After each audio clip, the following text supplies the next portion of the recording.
बाबूजी, बहुत दिन के बाद रउआ सब के बीच में हम ऐसा गाना मार्केट में भेजत बानी।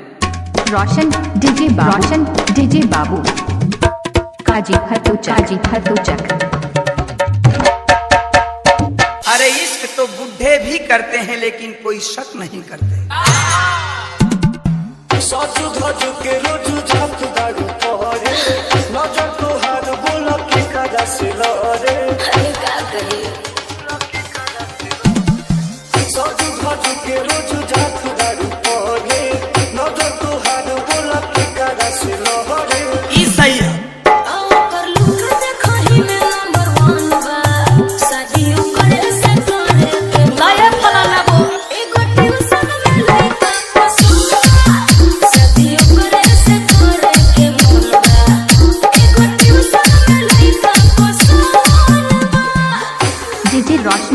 रोशन बाबू मलाई म्यूजिक।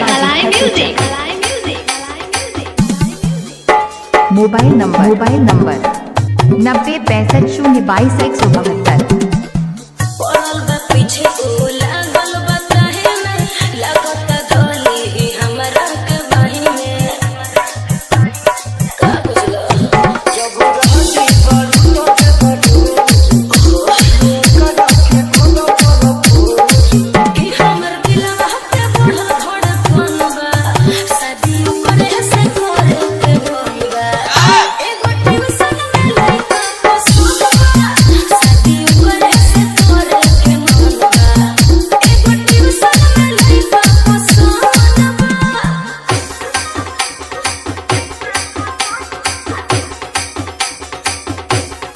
डीजे रोशन बाबू